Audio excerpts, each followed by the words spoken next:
సీత, బయటేమో చల్లగా వర్షం పడుతుంది, నాకేమో వేడి వేడిగా బిర్యానీ తినాలనిపిస్తుంది. వండేసుకోండి అమ్మగారు, దానికి నా పర్మిషన్ ఎందుకు? నీ పర్మిషన్ ఎవడు అడగలేదు, నువ్వు వండుతావేమోనని చెప్తున్నాను. సరేలేండి, వండుతాను. ఇంతకీ నీకు బిర్యానీ వండడం వచ్చా? లాదమ్మగారు. మరెలా? యూట్యూబ్ తెల్లండగా, దిగులేందుకు దండగా. Much later. ఇదేంటి చికెన్ బయటే ఉంచేసింది? సీత, ఏటమ్మగారు? మసాలా కలిపిన చికెన్ గంట ఫ్రిడ్జ్ లో కదా పెట్టాలి, నువ్వేంటి బయటే వదిలేసావు? ఆల్రెడీ ఫ్రిడ్జ్ లో పెట్టాను కదా అమ్మగారు. పెట్టానంటుంది, మరి చికెన్ ఏమి ఇక్కడే ఉంది. అంత ఆలోచించకండి, లేండి చూపిస్తాను. ఇదిగోండి, ఒక గంట ఫ్రిడ్జ్ లో పెట్టాను.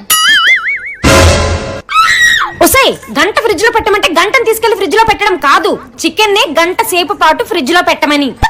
దట్టా ఐ థింక్ వాటు